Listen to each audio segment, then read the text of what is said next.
Има ли ден за нас да откријам дека сум жив? Има една генерална одлика, односно карактеристика што Тоше имаше, која што е во однос на другите, кај другите не ја гледаме. Тоа е не љубов кон музиката, него страст. Значи има некаква градација. Но таа страст кај Тоше Проески не беше само кон музиката, туку и страст кон животот, семејството, пријателите и државата. Целосна посветеност со неверојатна љубов кон што и да правеше. Вака басистот Трајко Симоновски го опиша своето долгогодишно пријателство и настапи на сите концерти со Проески. Во чест на роденденот на Тоше Проески, бендот кој секаде го следеше со својот настап, потсетија на сето она што зад себе го остави Проески.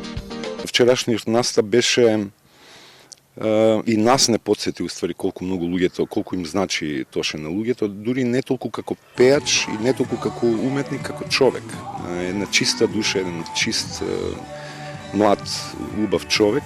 А можам да ви кажам дека изгледа дека и на луѓето истото тоа им фали. Почна е бубнарот од бројови и луѓето почнува да пеат и пеат до крај, така да као да беше концерт нивни на публикава.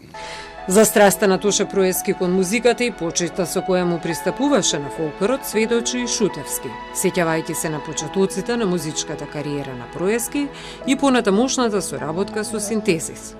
Секогаш, на било која моја посета во земјите од регионот, луѓето ме прашуваат дали го знам и она што е највпечатливо, вели Шутевски, во случајот на Проески, критериум за популарноста беа неговиот талент, напорната работа и човечност. Работи кои се помалку ги гледаме денес. Се сеќам, имавме концерт ние во Крушево, пошто се знаев од кај мене дома, тој ни приде во Крушево и во зборовите му беа: сакам да бидам звезда како вас. А ние сите му рековме ќе бидеш поголема звезда од нас сите, бидејќи знаеме како пееш. Јас морам да кажам дека чим Тоше ни приде првиот момент и рече: сакам да бидам звезда како вас и да ги пеам народните изворни песни како вас. Јасно е колку го сакаше нашиот фолклор и нашата музика Тоше. И многу пати сме знаеле да седнеме на тие родендени дружбени и да запееме македонски песни. Во рамките на традиционалните крводарителски акции на Црвениот крст, на град Скопје, и оваа година се реализираше крводарителска акција посветена на хуманоста и делото на нашата музичка звезда Тоше Проески, кој покрај тоа што прирано не напушти, за секогаш ќе биде символ на хуманост.